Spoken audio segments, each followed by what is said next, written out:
Bonjour à toutes et à tous et bienvenue dans ce nouvel épisode de 3D Pest News, l'émission consacrée à l'actualité de la lutte contre les nuisibles. Cette actualité, justement, on n'en a peut-être jamais autant parlé aujourd'hui dans les médias parce qu'on voit de plus en plus dans les villes apparaître ces vidéos sur les rats qui traînent et qui pullulent. Alors dans cette émission, nous avons choisi un sujet en lien avec cette actualité, mais qui vous concerne vous, les professionnels qui cherchez des solutions pour vos clients. Il y a 2 ans, une véritable innovation débarquait sur le marché de la lutte contre les rongeurs. Nom de produit Harmonix Rodent Paste, principe actif le cholécalciférol. Une molécule homologuée pour un usage rodonticide qui promet enfin une alternative efficace aux anticoagulants jusqu'ici indétrônables. Nouvelle substance active, nouvelle méthode d'appâtage, nouveau protocole de terrain, nouveau discours face aux clients. Alors, pour quels résultats, 2 ans plus tard, l'Harmonix tient-il ses promesses ? C'est la question qui va nous intéresser durant cette émission, avec en fil rouge les retours bien entendus de nos professionnels du terrain qui utilisent le produit quotidiennement. J'ai autour de moi 5 invités, 5 experts pour nous aider à comprendre cette petite révolution du secteur 3D. D'abord, Renaud Pomelin, bonjour. Bonjour. Donc vous êtes responsable marketing pour les marchés hygiène publique, hygiène rurale chez Enview France. Votre collègue Bachir Hamida, bonjour. Bonjour. Donc vous êtes responsable technique produits biocides toujours chez Enview France. Nous avons aussi un expert, notre expert international et indépendant qui travaille sur les espèces envahissantes et leur gestion, le fondateur d'Easy Group, monsieur Romain Lasseur. Bonjour. Bonjour. Bonjour, merci d'être là. Et enfin, je vous le disais, 2 hommes qui vont nous apporter leur expérience de terrain et qui nous font le plaisir d'être avec nous. D'abord, David Lener, gérant de CGF Nuisibles, qui intervient sur Orléans et la Sologne et qui m'a précisé avant l'émission qu'il était un fervent défenseur des luttes éco-responsables. Tout à fait, bonjour. Bonjour David. Et enfin, Maxime Auger. Bonjour. Bonjour, qui vient du coup de Bourgogne avec sa société dont il est gérant, Bourgogne Nuisibles. C'est ça, tout à fait. Voilà, et donc nos 2 experts de terrain qui utilisent le produit Harmonix dont nous allons parler et qui vont nous dire un peu ce qu'il en est après 2 ans à peu près de tests sur le terrain. Je vais d'abord poser une question à Renaud Pomelin concernant la société Enview, donc qui commercialise le produit Harmonix. Est-ce que vous pouvez nous en dire plus sur cette société ? Alors Enview, c'est une société qui est récente, parce qu'elle a été créée en 2022. Par contre, nous sommes construits sur l'héritage de la division Bayer Environmental Science, donc, qui est spécialiste de la lutte antiparasitaire, dont la spécialité, c'est de proposer des solutions, on va dire, chimiques, mais pas que. Par le biais de l'innovation, si on va arriver avec des nouvelles solutions alternatives, et on a une vraie volonté de protéger les espaces que la nature et les hommes partagent, et on est conscient que ça passe par le biais de l'innovation qu'on faisait avant et qu'on va continuer de développer pour les années à venir. Très bien, merci. Donc, c'est Enview qui commercialise les produits Harmonix. Avant, encore une fois, de parler du produit, je vais interroger Romain Lasseur concernant, disons, le contexte des problématiques de la lutte contre les rongeurs en France, problème d'appâtage, toxicité, risque pour les animaux domestiques. Je sais que c'est quelque chose qui concerne énormément vos clients. Résistance aussi aux produits. Pouvez-vous peindre rapidement le tableau, le cadre réglementaire ? Alors oui, enfin, déjà, je pense que ce qu'il faut signaler, c'est que c'est un cadre en mouvement rapide. Depuis ces 10 dernières années, on a une évolution réglementaire qui est rapide. Et j'aimerais le peindre sur 2 aspects. Sur un aspect de l'animal en ville, et la place que l'animal prend dans nos sociétés aujourd'hui. On voit bien qu'il y a des frondes qui tentent à vouloir protéger ces espèces envahissantes également en milieu urbain. Donc ça se ressent aussi sur le cadre réglementaire qui est de plus en plus oppressant, sur ce qu'on appelait la chimie traditionnelle, la chimie de synthèse. Et deuxième axe, il y a les gens qui sont confrontés à ces espèces envahissantes au quotidien, notamment les rongeurs. Je crois que l'actualité le démontre, et notamment l'actualité de la semaine dernière le démontre, avec les rongeurs qui sont de plus en plus nombreux à Paris. Et donc une nécessité d'avoir des solutions innovantes, et je crois que Enview nous montre que c'est possible aujourd'hui, tout en essayant de répondre à un standard sociétal qui change, qui bouge et qui tente à revoir un petit peu la place de l'animal dans nos sociétés, la place qu'on veut laisser à l'animal dans nos sociétés. Donc c'est un vrai challenge aujourd'hui d'innover dans la régulation des rongeurs, lutte ou régulation. Et effectivement, la seule voie qui puisse exister, c'est la voie de l'innovation avec des molécules qui sont plus intégrées sur le plan environnemental et sur le plan de la souffrance animale. Donc je crois Voilà, on voit, on est en train de trouver la voie de l'innovation qu'il faut qu'on poursuive sur ces sujets-là dans une société qui bouge très vite à ce sujet-là. Et doublé du fait qu'avec les anciennes solutions qui s'offraient à nous, notamment les anticoagulants, on a à faire face à des résistances sur le terrain. Donc l'innovation doit combiner tout ça. Et c'est pas simple aujourd'hui d'être industriel en 2022. Justement, innovation, c'est bien pour ça qu'on fait cette émission, car on a cette molécule apparue il y a 2 ans, le cholécalciférol. Enfin, la molécule n'est pas apparue il y a 2 ans, mais c'est sa commercialisation dans un produit biocide qui est vraiment innovante.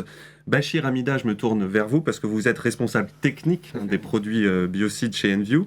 Lorsque vous sortez l'Harmonix, vous ne parlez pas seulement de nouvelles molécules, mais d'un nouveau mode opératoire. De quoi s'agit-il ? Tout à fait, car c'est un projet beaucoup plus complexe. Ce projet Harmonix, c'est à la fois le duo gagnant, ce qu'on appelle le combo entre le Harmonix Rodent Paste, qui est une molécule toxique, et également un appât placebo, qui est le Harmonix Monitoring.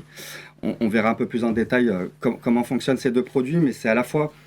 On mêle à la fois un petit peu toutes les pratiques de lutte préventive, ce qu'on appelle la lutte intégrée, avec des phases de diagnostic, de mesures préventives physiques, d'exclusion des rongeurs, et également du monitoring afin de pouvoir détecter, donc avec cet appât placebo qui ne contient pas de substance active. Donc on va détecter la présence des rongeurs, on va également valider le nombre de boîtes appâts, la quantité que l'on va mettre à l'intérieur, mais également on a créé entre guillemets une nouvelle étape qui ne rallonge pas le temps complet du contrôle, mais qui permet de repousser l'utilisation du produit toxique, qui s'appelle le pré-appâtage. Une fois la détection des rongeurs effectuée, on va continuer à pré-appâter, c'est-à-dire à nourrir entre guillemets le rongeur avec cet appât non toxique, mais dans un but bien précis, c'est-à-dire que tous les rongeurs viennent consommer l'appât afin de pouvoir basculer sur le produit toxique derrière et d'avoir un contrôle très rapide grâce à ce produit-là. Car les 2 produits ont la même recette de pâte en fait. Et à la suite de cela, c'est rebasculer sur une étape de diagnostic afin de vérifier si le traitement ou non a bien marché avec le Harmonix Monitoring. Très bien, donc on va revenir sur ces étapes que vous avez décrites dans le protocole, notamment le pré-appâtage. Il y aura des questions sur ce sujet. Renaud Pomelin, on parle aussi chez Enview de duo gagnant, c'est ça, c'est cette association de 2 produits ? Oui, comme le précisait Bachir, on considère que ces 2 produits forment vraiment un duo gagnant. Alors le duo est gagnant, pourquoi ? Tout d'abord parce que comme le précise Bachir, on est sur 2 recettes de pâtes qui sont équivalentes. Alors il y en a une qui a la molécule toxique, l'autre qui n'en a pas. Par contre, on est sur une formulation qui est extrêmement appétante. On le verra d'ailleurs tout à l'heure avec une vidéo qui a été tournée par Romain où on voit les rongeurs qui consomment l'appât. C'est assez impressionnant, mais c'est vraiment la force de cette formulation-là, de formulations qui sont équivalentes et qui ne vont pas éveiller le soupçon des rongeurs quand on va basculer de l'un vers l'autre. Alors également, on va pouvoir mieux cibler les infestations, bien entendu, en mettant les produits toxiques au bon endroit et pas gaspiller aussi, ça c'est important de le dire, d'aller mettre des appâts partout là où ce n'est pas nécessaire. Et donc cette association de 2 produits va vraiment permettre, in fine, des contrôles qui seront plus rapides, parce que comme tu dis Bachir, l'ensemble de la population va très vite consommer les produits et derrière une efficacité qui est donc atteinte avec un contrôle de population plus rapide. Donc, oui, allez-y Romain. Ce que j'aimerais ajouter aux propos de Renaud, qui vont complètement dans le sens de tes propos, c'est que cette stratégie, elle rentre aussi exactement dans le cadre réglementaire d'aujourd'hui, avec un dispositif qui s'appelle l'interdiction de l'appâtage permanent, c'est-à-dire qu'on ne peut pas utiliser de produits toxiques contre des rongeurs sans avoir fait la preuve de leur présence. Donc ça veut dire que en plus de servir en pré-appâtage, cet appât Harmonix Monitoring sert dans le cadre d'un suivi préventif. Dans le cadre où on n'a pas réussi à faire la preuve de rongeurs, la présence de rongeurs, dans ce cadre-là, on n'est pas autorisé à utiliser de produits toxiques. Et ça, c'est vrai pour toutes les familles chimiques utilisées contre les rongeurs. Et c'est vrai que cette stratégie-là rentre aussi tout à fait dans le cadre réglementaire. Oui, ce dont vous parlez, c'est bien l'idée du diagnostic avant l'intervention. Et donc, vous l'aurez bien compris, vous qui nous écoutez, c'est pas une molécule, c'est pas un produit qu'on vient vous présenter, c'est vraiment une approche qui a été conçu autour de l'Harmonix. Alors précisément, Romain Lasseur, puisque vous parliez du fait qu'il faut bien sûr détecter le rongeur, faire la preuve aussi de sa présence, on parle de diagnostic. C'est cette étape-là qui est fondamentale. C'est une étape qui est fondamentale avant toute action, je dirais, et c'est pas forcément propre au milieu de la gestion des rongeurs, c'est qu'effectivement, avant de pouvoir entrer en action sur ce type de cible, je vous parle de cibles biologiques, hein, donc on gère du vivant. Enfin, faut observer, il faut faire une synthèse et poser des hypothèses. Déjà l'hypothèse de est-ce que j'ai des rongeurs ou est-ce que j'en ai pas sur le terrain, et puis si j'en ai, c'est quelle espèce, parce que on va pas forcément chercher à mener la même action sur toutes les espèces de rongeurs. Une fois que je suis face à mes rongeurs commensaux, c'est-à-dire les rongeurs qui vivent au contact de l'homme, le rat brun, le rat noir et la souris, dans ce cas-là, le diagnostic et le monitoring va nous permettre d'avoir défini des seuils acceptables. C'est-à-dire que j'ai des seuils sous lesquels je vais rester en monitoring parce que je vais lancer mon étape de préappâtage, ou je vais rester en monitoring parce que l'espèce qui est en présence ne m'intéresse pas sur le plan sanitaire. Et donc c'est ça que permet le monitoring. Donc diagnostic, c'est identifier l'espèce, identifier la présence, et puis identifier un seuil au-delà duquel je vais basculer en toxique derrière. Pourquoi ? Parce que je vais avoir dépassé un seuil, une densité de rongeurs, qui va commencer à me poser des problèmes sur le plan de l'image, poser des problèmes sur le plan économique, poser des problèmes sur le plan sanitaire. Et c'est là que la deuxième stratégie, et le toxique, est un outil dans cette boîte, dans ce nouveau concept de boîte à outils dans lequel, bien sûr, l'intérêt c'est de se poser des questions au départ de cette démarche. L'utilisation du monitoring et du produit toxique n'est que la conséquence de toutes les questions qu'on s'est posées avant. Donc oui, nous, on est des fervents défenseurs du diagnostic et du monitoring. Vous confirmez sur le terrain, David et Maxime, que le diagnostic, cette étape du diagnostic, c'est peut-être ce qui va faire la différence entre un professionnel, qui fait bien son travail et quelqu'un qui va trop vite sur le biocide? Moi, clairement, je trouve que oui, le diagnostic il est primordial. Faut pas passer à côté.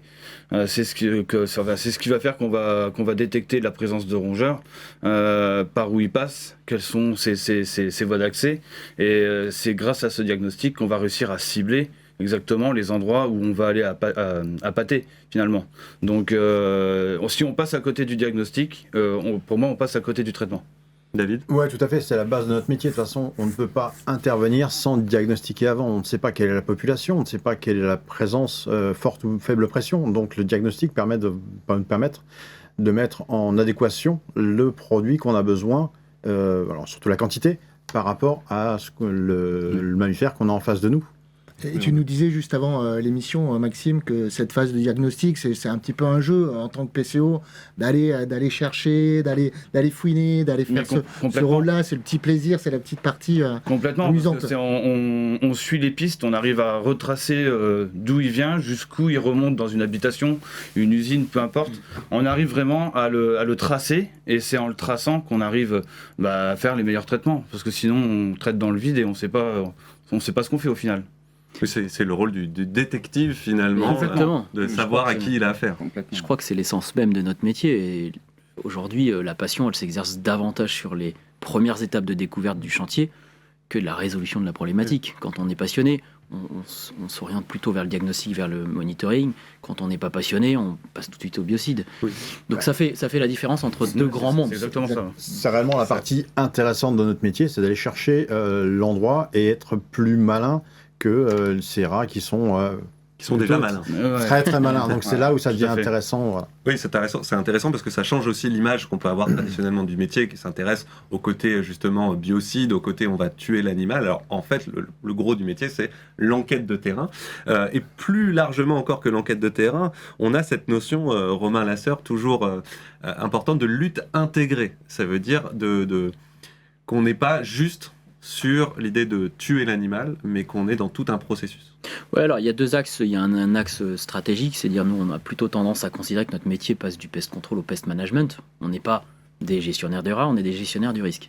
Donc partant de là, effectivement, on va pas gérer à la petite semaine. On va essayer d'avoir un concept global sur la gestion par la formation du technicien, par le fait qu'il sache faire un diagnostic, par le fait qu'il puisse faire du monitoring et qu'il puisse s'octroyer le droit de dire « je ne traite pas » ou « je traite ».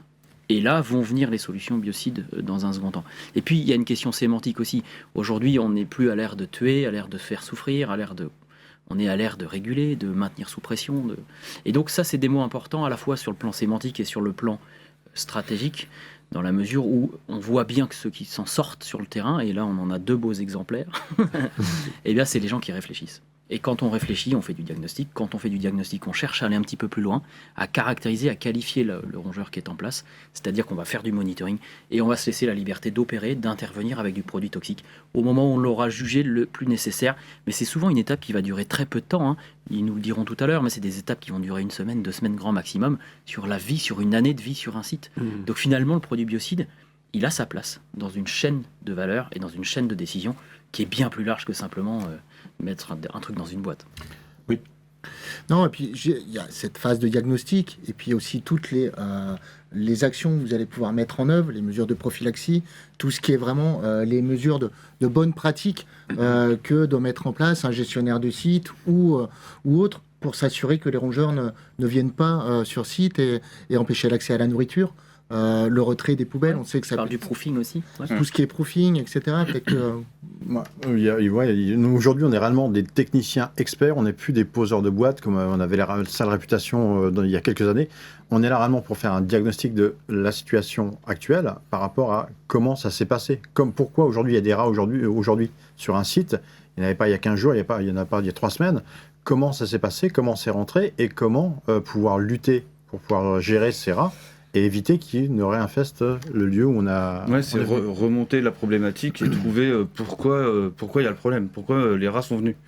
Donc ça fait aussi partie du rôle conseil qui va avec le diagnostic. Et adapter la solution, in fine, par rapport à ça. Tout à fait. En fait, vous le comprenez, il y a tout ce questionnement, en fait, plus que cette idée d'utilisation de produits, il y a cette série de questionnements, et c'est ça qui nous intéresse autour de l'Harmonix aujourd'hui. C'est voilà, on a un produit, mais on a aussi ce questionnement général autour de comment on va l'utiliser, quand on va l'utiliser, où on va l'utiliser, etc. Donc c'est vraiment tout ça qu'on voulait mettre en lumière aujourd'hui dans cette émission. Et on en a déjà parlé, le monitoring, hein, puisqu'on a évoqué ce mot, on en a un petit peu parlé précisément. Donc l'idée d'utiliser un appât sans produit biocide, un appât placebo, hein, du coup, puisqu'il ne va pas tuer le rongeur. Maxime Auger, donc dans votre Bourgogne, là où vous travaillez, hein, chez Bourgogne Nuisible, à quoi ça vous sert concrètement? Est-ce que vous pouvez nous expliquer, nous raconter un peu comment vous utilisez ces appâts qui ne tuent pas? C'est simplement pour repérer le rongeur, c'est ça? Alors ça va être pour repérer le rongeur, ça va être donc comme je disais tout à l'heure pour repérer les passages, et ça va être aussi pour mettre le rat en confiance. Le rat il va manger, il va passer 1 semaine, parce que moi je leur mets l'équivalent d'une semaine d'appât. Ils vont passer 1 semaine à manger donc le placebo, à se dire que c'est bon, voilà, on peut y retourner sans crainte. Et au bout de cette semaine, on peut passer sur des appâts, on peut passer sur de l'appât toxique justement. Pour après, une fois qu'on a bien ciblé, voilà, avec la formulation de l'Harmonix, les rongeurs n'y voient que du feu et consomment davantage.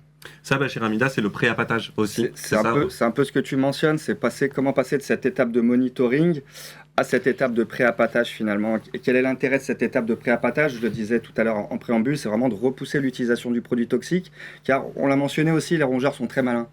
Et j'ai envie de dire, surtout dans le cas du rat brun, où il y a ce qu'on appelle une néophobie, c'est-à-dire une crainte des éléments nouveaux, et notamment de nouvelles sources de nourriture. Et pourquoi utiliser tout de suite du produit toxique, qui va être peu ou pas consommé, alors que finalement on a un produit qui est non toxique, auquel on va habituer le rongeur à venir consommer, et même d'ailleurs, il faut se ramener aussi à la biologie du rongeur où il va y avoir différentes vagues de consommation par différents types de rongeurs, à différents niveaux. Et donc le but du jeu, entre guillemets, c'est de les faire tous consommer l'appât avant de passer au toxique. Donc ça va permettre quoi? Ça va permettre d'économiser de l'appât toxique, ça va permettre de diminuer aussi l'exposition aux espèces non cibles sur le terrain. C'est quand même de quelque chose qui va directement dans le sens de la réglementation. Moins longtemps on met le produit toxique en place. Tout à fait. Ça permet de réduire aussi cette période d'appâtage toxique, donc de bien tenir dans le délai des 35 jours aussi. Mais on parlait aussi de différentes situations au préalable. Voilà, le pré-appâtage, c'est une solution. Ça ne s'adapte pas non plus dans tous les cas. Par exemple, si on est dans un cas de situation d'urgence sanitaire, effectivement, il faut passer peut-être dans ce cas-là au toxique tout de suite. Ou dans des cas de peu de compétition alimentaire. Donc voilà, il y a différentes situations dans lesquelles on peut appliquer cette méthodologie. C'est intéressant ce que vous dites, Bachir, parce que vous avez évoqué l'idée que c'est pas forcément à utiliser le pré-appâtage. Et ce que je voudrais qu'on précise, Renaud Pomelin, c'est l'idée qu'aujourd'hui on parle du collet calciférol, d'un produit qui s'appelle l'Harmonix, mais on précise bien que c'est un outil de plus dans la lutte contre les rongeurs, mais que ce n'est pas nécessairement l'alpha et l'oméga de la lutte contre les rongeurs, qu'on n'est pas en train de dire que ça remplace tout ce qui existe, et notamment les anticoagulants. Non, pas du tout. Les anticoagulants existent depuis des années sur le marché. S'ils sont là, c'est parce qu'ils ont prouvé leur efficacité à un moment donné. Aujourd'hui, on arrive avec une solution qui amène un nouveau protocole, une façon de travailler un petit peu différemment aussi. On verra aussi donc, une réduction des risques d'empoisonnement secondaire qui sont liés au cholécalciférol. Mais c'est un outil, comme vous dites, c'est un outil de la boîte à outils. On peut utiliser du calciférol, on utilise des anticoagulants, on continuera d'utiliser des anticoagulants. Il y a aussi des anticoagulants qui vont arriver sur le marché avec des profils qui seront aussi un petit peu meilleurs, des produits déconcentrés, etc. Mais qui vont avoir une efficacité qui reste quand même prouvée, sans problème. Et voilà, et aujourd'hui on entend beaucoup parler de phénomènes de résistance, notamment sur les anticoagulants, qui est le mode d'action principal utilisé aujourd'hui pour la lutte rodonticide, pour être clair. Et le fait d'apporter un nouveau mode d'action dans cette boîte à outils, ça permet d'alléger aussi la pression justement sur les autres produits. Ça permet aussi d'éviter justement d'accroître ces phénomènes de résistance. Donc ça permet de faire perdurer cette boîte à outils globalement. Et puis donc cet outil, il est quand même nouveau dans le sens où cette molécule, c'est la première fois qu'on la commercialise, qu'on l'utilise sous cette forme. Bachir, je me trompe ? Elle a déjà été utilisée par le passé, mais voilà, sous des formulations peu appétentes. Ça a été son gros problème lors de son lancement. Et aujourd'hui, c'est vraiment quelque chose sur lequel on a travaillé, nous, sur ce produit-là. C'est vraiment l'appétence de ce produit-là. Donc, on va voir si vous avez bien travaillé, parce que maintenant, on va passer un peu au crible le produit, au crible des tests effectués en laboratoire par les experts, au crible du terrain aussi, avec nos professionnels qui sont là. David, justement, vous êtes le gérant de la société CGF Nuisibles, vous travaillez dans le Val-de-Loire, c'est ça ? Voilà, Sologne principalement. Sologne, terre de chasse principalement. Terre de chasse. Voilà, on en reparlera tout à l'heure. Et vous utilisez ce produit ? Bien sûr, moi ça fait 2 ans que je l'utilise et moi j'en vois les résultats. Aujourd'hui je suis quasiment que avec l'Harmonix. Je vois les résultats derrière, j'ai gagné la confiance de mes clients. Surtout avec la toxicité derrière. Et c'est réellement, ce produit, pour moi, c'est une révélation. C'est une révélation. Première question qui va peut-être paraître idiote à ceux qui nous écoutent et qui nous regardent, mais pour moi, elle me paraît essentielle. Est-ce que ce produit tue bien le rongeur ? Si ça fait 2 ans que j'utilise et que je continue à l'utiliser, je pense que ça a fait ses preuves. Donc moi, ouais, c'est un confort. Il a fallu que je me remette en question sur les protocoles. Et ça, je pense qu'on va en reparler. Mais aujourd'hui, moi, j'ai une efficacité qui est incroyable, avec une gestion des déchets qui est beaucoup plus simple. Donc pour moi, c'est confortable. Cette question, je ne la pose pas comme ça. Je me doute bien que le biocide fonctionne. Mais Romain Lasseur, la question, c'est, on a une nouvelle molécule. On sait aussi que certains rongeurs, notamment la souris, vont picorer l'appât, ne pas forcément en manger beaucoup. Et donc, la question, c'est l'efficacité létale de l'Harmonix. Est-ce que vous pouvez détailler comment ça fonctionne et son degré d'efficacité à ce niveau ? Effectivement, l'élément de comparaison, c'est ce qu'on connaît avec les anticoagulants. L'avantage des anticoagulants qu'on connaissait historiquement, c'est que c'est une molécule qui est très faiblement dosée dans l'appât, donc indétectable par le rongeur, qui en plus est doublée du fait qu'on a un mode d'action différé des anticoagulants dans le temps, qui fait qu'on n'éveille pas la méfiance des rongeurs. Le cholécalciférol, c'est un mode d'action complètement différent, c'est un hypercalcémiant qui empêche les cellules de relarguer le calcium. Donc on a les organes du rongeur qui se calcifient et une mort qui se situe entre 2 et 2 jours et demi après la consommation, avec un effet coupe-fin entre les deux, qui fait que le rongeur modifie complètement son comportement. Donc oui, en fait, c'est un mode d'action qui tue, et c'est bien ce qu'on cherche, c'est un TP14 biocide, donc on cherche à ce qu'il neutralise le rongeur le plus vite possible. Après, quand on s'adresse au comportement du rongeur, la souris picore, le rongeur en confiance va manger beaucoup plus. Donc comment faire manger la bonne dose, qu'on va appeler la dose létale, c'est la dose au-delà de laquelle on déclenche le chronomètre de la mort chez le rongeur. La DL50, c'est ça ? C'est ça, c'est la DL50. Alors on passe rapidement de la DL50 à la DL100. La DL50 c'est pour 50 rongeurs, la DL100 c'est pour tuer 100% des rongeurs. La différence est ténue en fait. C'est quelques milligrammes de matière active en plus qui vont faire basculer de 50 à 100. Sur le plan toxicologique. Maintenant, comment faire en sorte qu'on s'assure que la souris et que le rat mange cette fameuse DL50 et déclenche son propre chronomètre, d'une part par l'approche au monitoring, quand on met ces rongeurs en confiance, ils ont tendance à consommer plus le produit toxique une fois qu'on leur présente. Et deuxième chose, c'est la formulation. Vous pouvez avoir la meilleure matière active du monde, si c'est formulé dans un support que les rongeurs n'aiment pas, ils n'en mangeront pas. Et donc là, l'intérêt, c'est que ce cholécalciférol revient en marché sous forme d'Harmonix avec une formulation qui est très bien acceptée des rongeurs. Et c'est ça la clé. L'appétence, donc on va en parler juste après. Bachir, c'est... Ce sont des choses qui reviennent souvent, la DL50, parce que les gens ont accès à ces valeurs-là, entre guillemets, à ces valeurs, donc elles sont exprimées en quantité de matière active qui doit être ingérée par le rongeur pour causer sa létalité, sa mortalité. Hein. Et celle du cholécalciférol, elle est de 40 mg par kilo à peu près. Quand on a, par exemple, si on vous montre l'exemple de la bromadiolone, on est à 1,5 mg par kilo. Donc un produit, entre guillemets, 27 fois plus toxique que le cholécalciférol, la bromadiolone, tout à fait. C'est un raccourci de regarder seulement ça, en fait. Parce qu'il faut aussi regarder comment l'appât est concentré, c'est-à-dire la quantité de matière active qu'il y a dans l'appât. Et nous, aujourd'hui, on a un appât qui est concentré à 750 ppm, quand une bromadiolone va aujourd'hui être formulée à 25 ppm ou 50, soit 30 fois plus concentrée. Donc, en fait, on récupère toute cette létalité à partir de là. D'accord, d'ailleurs, vous le voyez bien. Et on le voit sur les quantités d'appât à consommer. Nous, il nous faut 1,3 g d'appât contre 1,5 g d'appât de bromadiolone. Quand une souris, on estime, de 25 grammes, consomme 10% de son poids par jour, soit à peu près 2,5 g. Donc, une conso en un jour, voire un jour et demi. C'est ça. Okay. Donc, en termes d'efficacité létale, on voit que voilà, c'est équivalent. Il n'y a pas de problématique, en tout cas, puisqu'effectivement, on joue sur la concentration du produit. Il y a aussi un effet intéressant, c'est l'effet coupe-fin. Est-ce que, Renaud, vous pouvez expliquer un peu à quoi ça sert ? Alors l'effet coupe-fin, effectivement, il se manifeste avec la consommation de cholécalciférol. Il intervient lorsque le rongeur va consommer sa dose létale. Donc il va intervenir, comme disait Bachir, au bout d'un jour, on va dire. Et au bout d'un jour, donc, le rongeur va cesser de consommer. Il va cesser de consommer les appâts. C'est assez surprenant aussi, parce qu'on a l'impression des fois qu'il n'en veut plus. Mais non, c'est bien que cet effet coupe-fin, il intervient. Et également, il a tendance à... Il va arrêter toute source de nourriture, il va arrêter de consommer toute source de nourriture, et ça c'est aussi intéressant dans certains sites sensibles où on ne veut pas justement que les rongeurs fassent des dégâts. Mais si on revient un petit peu sur cet effet coupe-fin du cholécalciférol, on ne va pas le trouver avec les anticoagulants. Donc, je ne veux pas toujours mettre en comparaison le cholécalciférol et les anticoagulants, mais là on va avoir un rongeur qui va arrêter de consommer le produit très rapidement, parce que pour lui c'est bon, la DL50 est atteinte, donc il n'y a pas de souci. Quand avec les anticoagulants, on va consommer pendant plusieurs jours, jusqu'à finalement le dernier jour de vie du rongeur, alors que ce sera beaucoup plus tôt. Donc beaucoup plus que la dose qui suffit pour le tuer, en fait. Tout à fait. Cet effet coupe-fin sur le terrain, David, vous en pensez quoi ? Vous avez constaté en termes, par exemple, de dégâts créés, ça s'arrête plus vite ? Ça s'arrête plus vite. Tout de suite, les clients nous disent qu'il y a moins d'activité. Ce que c'est important, c'est fait coupe-fin.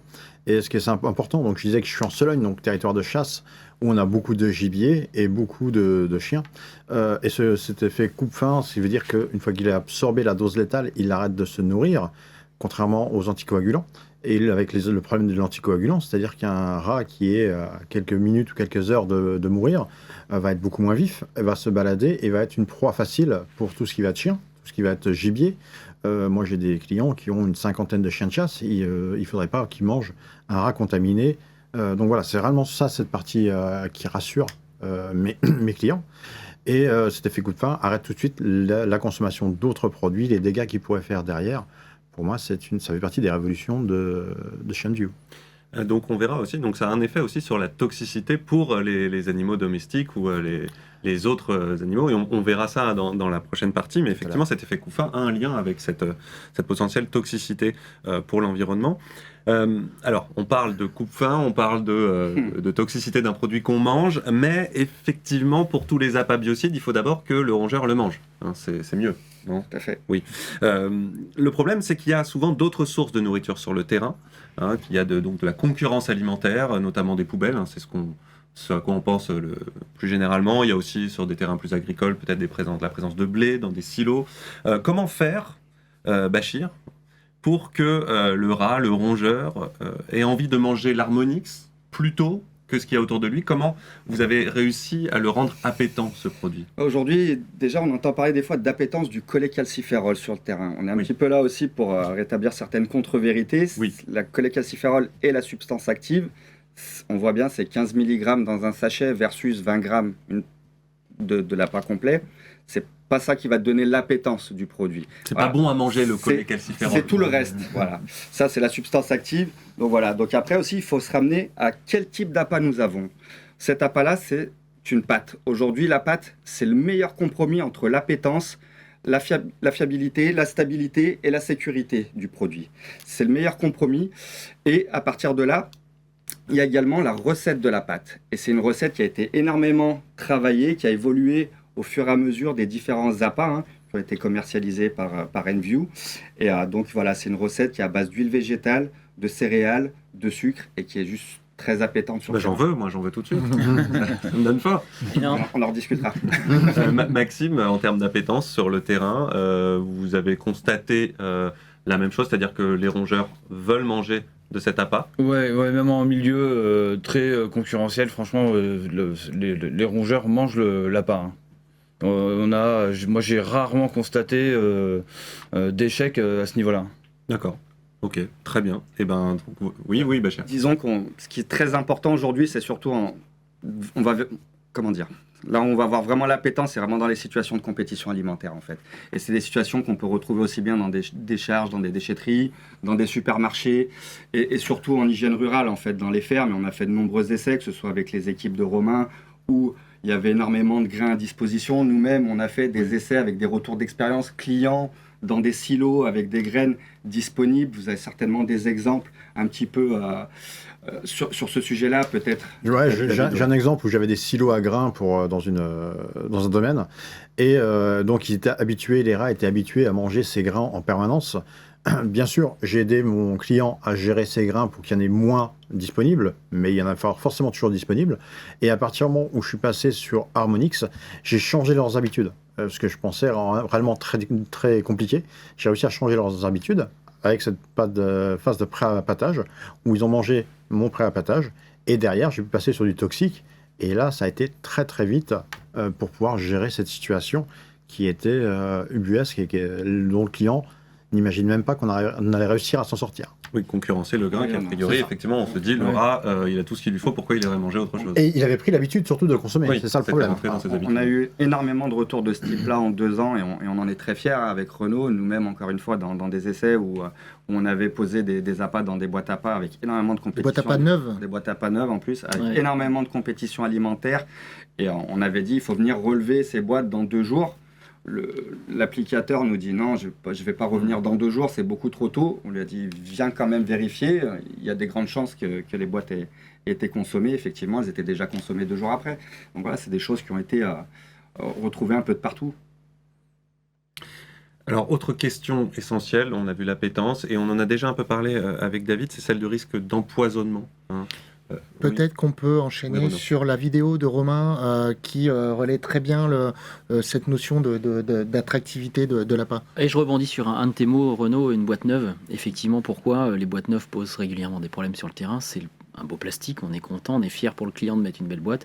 Sauf que pour rongeur, il se dit c'est nouveau, il y a un traquenard, je vais pas rentrer là-dedans. Ils sont en train de préparer quelque chose pour moi. Mmh. Et J'y rentrerai que Et dans 15 l'odeur jours. du plastique. Et l'odeur du plastique. Donc, c'est-à-dire quand un rongeur rentre rapidement dans une boîte neuve, c'est parce que ce qu'il y a dedans, ça l'intéresse. Et donc, quelque part, ça s'appelle l'appétence. Oui, donc effectivement, vous parliez de la vidéo tournée par Romain, elle a été tournée dans quel cadre? Je l'ai tournée à Lyon dans le cadre de ma passion pour les rongeurs. Je l'ai tournée à Lyon. On la voit à l'écran. là. Je l'ai tourné à Lyon il n'y a pas tellement longtemps, il y a 2 semaines je crois, en pleine journée. J'ai appâté avec de l'Harmonix Monitoring, j'avais fait le pari de réussir à faire des vidéos en pleine journée. Là on est en pleine journée, là il est midi. On est en pleine journée à 20 mètres de la gare de la Part-Dieu, sur une place où on peut dénombrer éventuellement 200 à 300 rats bruns. Et là, on voit qu'il se régale. Hein. On voit qu'ils se régalent et effectivement, je peux vous dire que c'est compliqué de faire ce type de vidéo. C'est compliqué d'avoir la confiance des rongeurs quand vous êtes à 50 cm d'eux avec un téléphone pour les filmer, allongés sur un muret. Et ben là, vous avez le résultat. Ça veut dire que là, on parle d'appétence rare, en termes de vous qui travaillez sur ce En sujet. tout cas, d'appétence rare, on est dans tous les cas face à une formulation qui plaît aux rongeurs, on peut le voir. Une formulation qui plaît pas au rongeur, elle va être boudée complètement. Une formulation qui plaît moyennement au rongeur, elle sera un peu, pas forcément boudée, mais consommée de l'ordre du jour. Une formulation qui plaît extrêmement bien au rongeur, elle est consommée de l'ordre de la minute, voire de la dizaine de minutes. Là, vous êtes plutôt de l'ordre de la minute, là. Juste une remarque, on voit bien que le sachet est rose, donc on est bien sur du non toxique. Hein. Oui, C'est pour ça oui, que oui, d'accord. C'est ce que T'allais j'allais dire dire. lâcher, voilà. Oui. On connaît bien le sachet rose. Jamais je me serais imaginé faire une vidéo en mettant des appâts Oui. toxiques non sécurisés dans cet Voilà. environnement. Et normalement, on la met dans le terrier, donc voilà, c'était aussi pour que vous puissiez Dans le taillé ou visualiser. dans une boîte, Oui. dans Avec tous les Bien cas. sûr, Avec c'est un une impact vidéo ouvert, réalisée vraiment tout à dans le fait. cadre d'un Dans le cadre test. Je expérimental. me suis permis de le faire de manière non sécurisée dans la mesure où je suis face à un appât alimentaire. Voilà. Bah, c'était bien, merci de l'avoir Bien précisé, sûr, normal. effectivement. Et justement, autre question essentielle, je le disais, ce risque d'empoisonnement. Pour vos clients, Maxime, notamment ceux qui ont des animaux de compagnie, c'est essentiel. C'est la première question au téléphone. Ouais. C'est voilà, les gens m'expliquent leurs problématiques avec le rongeur et ce qui vient tout de suite derrière, c'est alors par contre chez moi j'ai un chien, j'ai des chats. Comment allez-vous faire pour pouvoir traiter sans les empoisonner? Donc là, c'est clairement la solution pour moi. Moi, je leur apporte comme ça, je leur explique vraiment tout le protocole Harmonix qui va avec. Et les gens se sentent rassurés et me laissent feu vert pour le diagnostic. Oui, Renaud Pomelin, par rapport à cette toxicité, bon, je rappelle, toutefois, hein, parce que c'est ce que vous m'avez aussi souligné, c'est que comme pour tout produit biocide, il y a toujours un risque d'empoisonnement primaire, hein, c'est-à-dire il ne faut pas consommer ce produit, il Tout à faut fait, ça exactement. directement. Il faut pas négliger, on a tendance à croire que le cholécalciférol a un profil environnemental qui est meilleur et donc qu'il est sans risque. En empoisonnement primaire, le risque est réel. C'est pour ça que tous les produits, hein, quels qu'ils soient, sont à utiliser avec des boîtes à pas, Oui, bien sécurisées, etc., avec des usages où il faut faire attention. Est-ce qu'on les mis quand on va utiliser dans les terriers, mais on reviendra après dessus. Voilà, il faut faire attention. Il y a certaines... il faut être vigilant et l'intérêt c'est clairement sur le risque d'empoisonnement secondaire, c'est ça. donc c'est-à-dire lorsqu'un rongeur, un animal non cible va ingérer un rongeur qui a mangé le produit, et là le cholécalciférol est intéressant effectivement parce qu'il n'est pas bioaccumulable dans le corps du rongeur et donc et dans la chaîne. Alors, on peut revenir sur ce terme bioaccumulable, Bachir? C'est-à-dire qu'en fait, la matière active va se dégrader assez rapidement dans le corps du rongeur et du coup, par effet ricochet, elle ne va pas se retrouver par le biais des animaux qui vont venir les manger dans la chaîne alimentaire, comme pourrait l'être un anticoagulant qui aujourd'hui ne se dégrade pas. Romain Lasseur, vous confirmez cet intérêt de la molécule?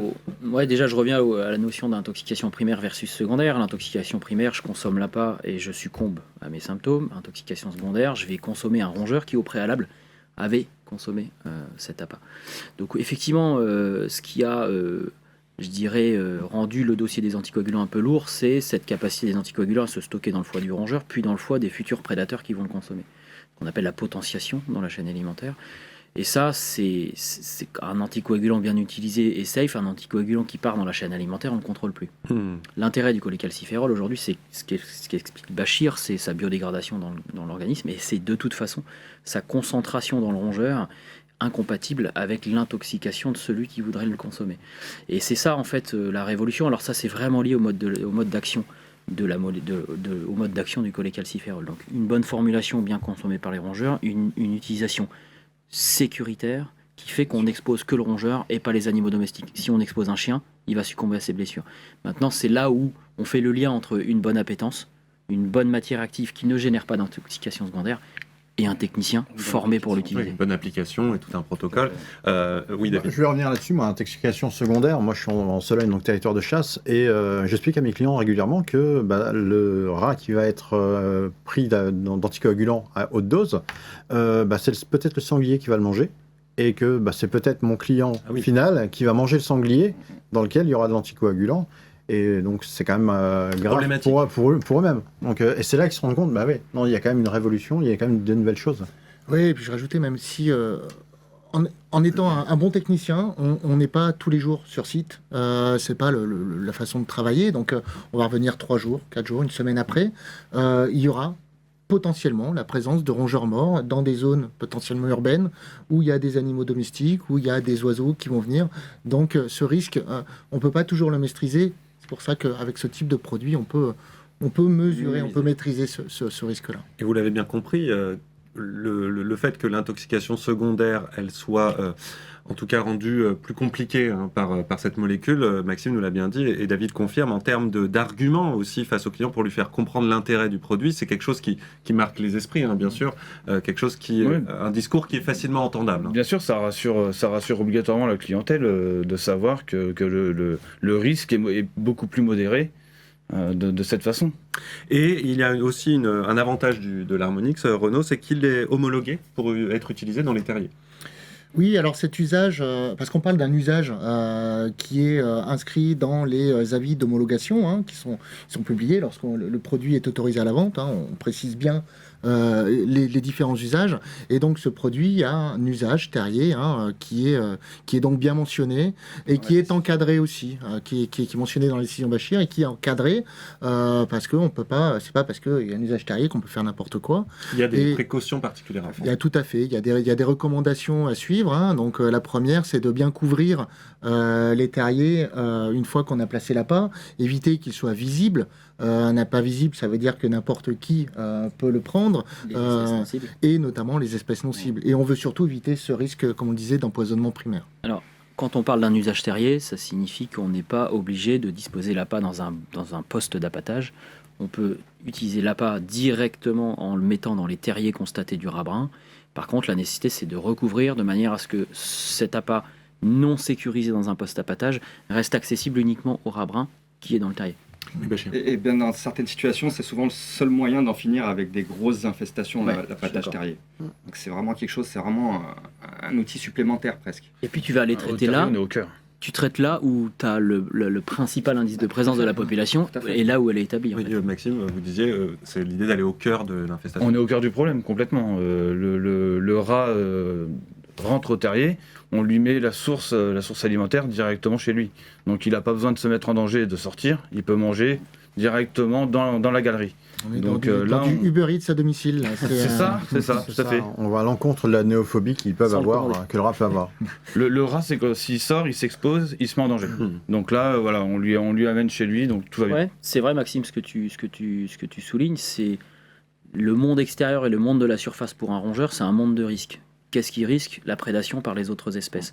Donc plus il est en confiance quand il va consommer, que ce soit dans un poste d'appâtage ou encore mieux chez lui, plus il se sentira en sécurité et plus potentiellement il sera tranquille pour consommer l'appât. Donc vrai avantage à pouvoir être homologué pour l'utilisation terrier.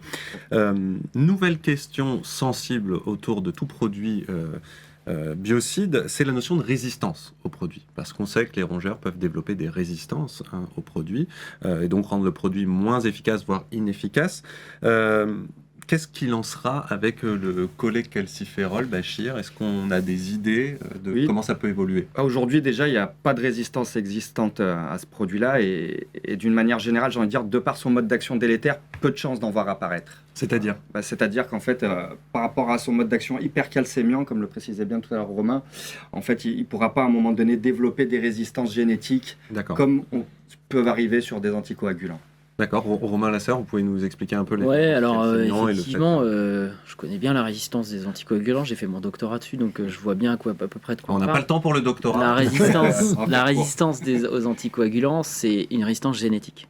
Plusieurs types de résistance dans la vie, résistance comportementale, résistance métabolique et la résistance génétique. La résistance génétique, c'est je porte une mutation dans mon code génétique qui permet à l'anticoagulant de ne pas se fixer dans mon foie et d'être évacué comme tout composant qui serait repéré comme un composant étranger de mon corps. Et bien sûr, ne pas agir. Un anticoagulant qui ne se stocke pas dans le foie, il n'agit pas. Cholécalciférol, accumulation, suraccumulation de calcium dans les cellules.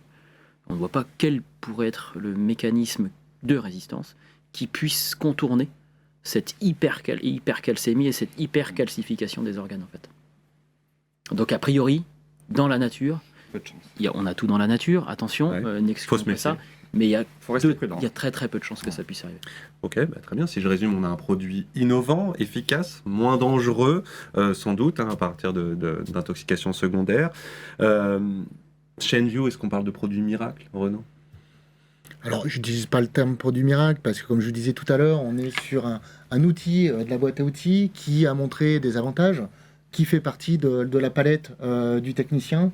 Après, c'est vrai qu'il a des des avantages, qui demandent aussi d'adapter un petit peu ces pratiques. En tout cas, nous, tels qu'on le présente, on souhaite faire évoluer un petit peu les pratiques, aller un petit peu plus sur de la lutte intégrée. C'est une belle évolution, quoi. Et en tout cas, voilà, ça va dans le sens de l'histoire et de sécurisation de l'outil de produits biocides. Et de la réglementation. Oui, et puis ça va aussi dans le sens de l'intégration environnementale des solutions qu'on va proposer Tout à demain fait. aux techniciens.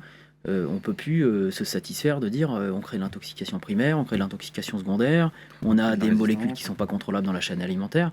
Demain, la société n'en voudra plus. Je pense qu'il faut qu'on soit clair là-dessus. On a besoin d'innover dans ce... On a besoin d'innover sur un grand versant aujourd'hui. Il faut sur deux grands versants aujourd'hui qui deviennent majeurs dans nos sociétés. Je rappelle simplement que 75% des gens vivront en ville en 2100. Ce sera ça notre poumon économique du pays. C'est des gens qui ne veulent plus de souffrance animale et des gens qui veulent plus d'impact environnemental des produits. Donc à ce titre-là, ces solutions-là vont dans le sens de l'histoire qui va être écrite dans les années. Innover, mais toujours avec un haut niveau d'efficacité, car nous répondons à des enjeux sanitaires. On ne peut pas se permettre d'avoir moins d'efficacité que les Ouais, je suis solutions d'accord aussi. existantes. Ça, c'est un point très très important. Et oui, et les professionnels qui nous regardent, je pense, sont bien conscients de ça. C'est-à-dire qu'innovation, Tout à fait. c'est bien, répondre C'est bien. aux attentes Ouais, mais, tout à fait. de la société, c'est bien, mais on est quand même sur une intervention qui doit Tout à être fait. efficace, Exactement. qui doit porter ses fruits et qui Bien doit sûr. avoir des résultats concrets. Avec un délai court. Il Avec ne un faut pas délai oublier court, que bien si on fait, je vais prendre du mécanique, hein, on peut traiter au mécanique, sauf qu'on va mettre 3-4 mois, et c'est parce que les clients attendent. Il faut Et avoir encore, une réponse Pour un efficace niveau et rapide. pour un niveau Enjeu d'efficacité qui sanitaire. va être Moindre. aléatoire. Mmh. Et effectivement, on n'est pas dans l'esthétique. Hein. Ouais, en On fait, est dans les produits biocides, on est dans la santé publique, on n'est pas dans l'esthétique. On est face à des gens qui ont une urgence sanitaire face à nous et on est dans un devoir de réponse en tant que professionnel avec des solutions efficaces qui, par ailleurs, complètent et cochent d'autres cases aujourd'hui qu'on ne cochait pas il y a 30 ans. Sur le terrain, vous avez pris en main l'Harmonix facilement. Ça a été, comment vous avez fait pour changer votre mode opératoire? Est-ce que ça a été rapide? Est-ce que ça a été tout de suite efficace? Alors, notre métier est en constante évolution. Comme je disais tout à l'heure, hein, il y a des poseurs de boîtes et il y a des techniciens experts. Donc, moi, j'ai suivi la formation qui a été faite et tout ce qui est conseils qui ont été faits par OnView. Et je me suis adapté. Il a fallu que je m'adapte, que je me remette en question, mais ça fait partie aussi de notre métier de se remettre en question pour changer mon protocole, l'affiner et aujourd'hui avoir une solution à ce jour qui est plus efficace et plus rapide que quand je travaillais avec les AVK. Les anticoagulants, voilà, excusez-moi. J'ai changé de façon de travailler, mais notre métier, c'est aussi de savoir se remettre en question. Et c'est là où je m'y retrouve. C'est toi qui me disais, David, que tu as réussi à te dépatouiller de situation à 4 passages, avec donc 4 passages en commençant par le monitoring. Voilà. Même nombre de passages sur un anticoagulant. Au même nombre de passages, sauf que je consomme beaucoup moins de matière. Et vous, Maxime, c'est pareil? Alors au début, c'était un petit peu compliqué parce que au début, j'avais pas mis le protocole complètement en place. Je passais directement avec le produit toxique.